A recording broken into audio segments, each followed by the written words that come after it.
Hey everybody, welcome back to Walking with Jesus Daily. This is the recording for day 101, and this is the milk section. So we'll grab us some whole milk, vitamin D, and dig into today's lesson, which is going to be a nice little mashup of Matthew, Mark, and Luke, from what I can tell. So we will dig in here. If you haven't already spent some time in prayer, just spend time in prayer. If it's first thing in the morning or the last thing you do in the day, just before you listen to this or dig into your studies, go ahead and spend some time in prayer. Stop this recording and read it on your own if you want. It's going to be Mark 1:16 through 28, Matthew 4:18 through 22, and Luke 4:31 through 37. So we're going to read through these in the milk section. We'll do the mashup in the little meat mashup, and dig into the spiritual side of things. But I know. Yesterday's was a bit of a rant and preachy, and I apologize about that. I just want to encourage you guys as you're going through these days to remember where your focus needs to be and where your goal needs to be. I've had to literally put on the armor of God in multiple situations in multiple days, and I've found doing that has been day changing. I have to remember constantly the war that goes in my mind, to put on the helmet of salvation, to remember that I have a hope that is not built on the things in this world, but built on the eternity that I get to spend with Jesus. And there's we'll get into that in the meat. Hopefully I remember. But let's get into this today. Mark 1:16 through 28. It says, "Passing alongside the Sea of Galilee, he saw Simon and Andrew, the brother of Simon, casting a net into the sea, for they were fishermen." So remember, this is right after Jesus was in Nazareth, preached to them, told them that the prophecy from Isaiah was fulfilled in him. And at one point they're marveling at his reading and speaking, and the next moment when he tells them that God sent to the Gentiles over his own people, that made them very angry, and I guess angry enough that they took him to the high point of their city, or a cliff, and were going to throw him off of it. Jesus let him be led all the way out there, and then he just walked right through them. Just one of my favorite stories. Just a slow motion Jesus walking through a mob, trying to throw him over a cliff. So this says that he was passing alongside the Sea of Galilee. And we know that Andrew and Simon, and I believe it was Philip, were all from the Bethsaida area. So we're talking like the north side of the Sea of Galilee, and where they are originally, where Nazareth is, where Cana is kind of on the west side, a little off the water.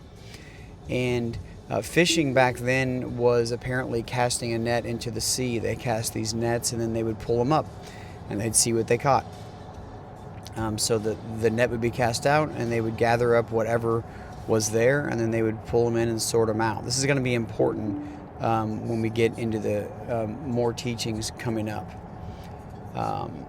So he sees Simon and Andrew, and he already knows Andrew, and he's already met Simon because he's already renamed him. And they're casting their nets into the sea. And Jesus said to them, "Follow me, and I will make you become fishers of men." And it says, and immediately they left their nets and followed him. This was not the first time that Jesus had spent time with them. But it is a time that is recorded here that's important. It's important because of what happens. It says, "And going on a little farther, he saw James, the son of Zebedee, and John, his brother, who were in their boat mending their nets." So also fishermen, and it talks of who their father is. We already know who Peter's father is. Jesus mentions it before, Peter and Andrew. "And immediately he called them in the same way, and they left their father Zebedee in the boat with the hired servants and followed him. And they went into Capernaum," and this is where Jesus is from. "And immediately on the Sabbath he entered the synagogue and was teaching." Now you say, why do they keep letting Jesus teach? Well, this is an interesting point here to make real quick, is that if you were visiting or traveling, and you entered into a synagogue, you were allowed to teach. So Jesus used this to teach in all the synagogues, because as long as he was traveling and wasn't from that place, he was allowed to go in and teach, no matter how much they hated him. It was their Jewish law. And they were astonished at his teaching. I love it when they use words like astonished. That means it's a big deal. They were astonished at his teaching, for he taught them as one who had authority and not as the scribes. He didn't teach as if he was trying to make it sound good or trying to be powerful with words or even dramatic. He taught as if he wrote it, because he did. And immediately there was in their synagogue a man with an unclean spirit. And I can't help but notice how many times they use the word immediately. It's a bunch. This is quickly and without waiting. There was a man among them with an unclean spirit. And after Jesus teaches with authority, it says, and he cried out, "What have you to do with us, Jesus of Nazareth? Have you come to destroy us? I know who you are, the Holy One of God." So this demon, this unclean spirit, professes Jesus as who he is, and his own town just rejected him as who he is. How interesting is that? It says, but Jesus rebuked him. So Jesus just got through calling 4 disciples, and he walks in, teaches with authority, and then rebukes an unclean spirit, saying, "Be silent and come out of him." And the unclean spirit, convulsing him and crying out with a loud voice, came out of him, and they were all amazed. So that they questioned among themselves, saying, "Who is this?" Even though the demon made it pretty clear who it was. They said, "What is this? A new teaching with authority? He commands even the unclean spirits, and they obey him." And at once his fame spread everywhere throughout all the surrounding region of Galilee. So a lot happened here that Mark recorded very detailed. Let's read Matthew's account real quick. While walking by the Sea of Galilee, he saw 2 brothers, Simon, who's called Peter, and Andrew his brother, casting a net into the sea, for they were fishermen. And he said to them, "Follow me, and I will make you fishers of men." Immediately they left their nets and followed him. And going on from there, he saw 2 other brothers, James, the son of Zebedee, and John, his brother, in the boat with Zebedee, their father. Now, John is also the author of this book, and John is probably the one who was with Andrew whenever they spent the afternoon with Jesus, and Andrew went and got Simon, and Simon was renamed Peter by Jesus, okay? And it says, mending their nets, and he called them. Immediately they left the boat and their father and followed him. Now, Matthew doesn't go any further into the account with the synagogue. However, we do have that account in Mark. Let's read Luke's account, Luke 4:31 through 37. And he went down to Capernaum, a city of Galilee, and he was teaching them on the Sabbath. So this means he went technically north, but it's down because it's away from Jerusalem.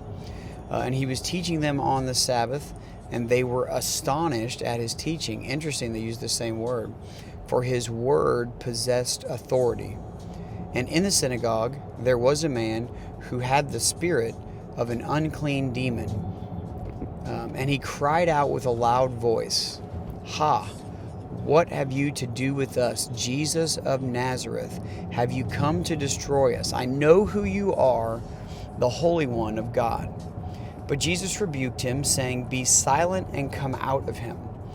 And when the demon had thrown him down in their midst, he came out of him, having done him no harm. And they were all amazed and said to one another, "What is this word? For the authority and power he commands the unclean spirits, and they come out." And reports about him went out into every place in the surrounding region. So just a quick summary here. Jesus calls Jesus calls Peter, Andrew, James, and John. They leave everything and follow him. and they follow him right into his synagogue. Maybe he was just calling them to go with him to witness this or to be taught. But either way, they leave him and they go with him. And there is an unclean spirit, a man with an unclean spirit in the synagogue, and nobody notices. But the unclean spirit notices Jesus pretty quick, and Jesus casts him out. All right, guys, I'll see you in the meet.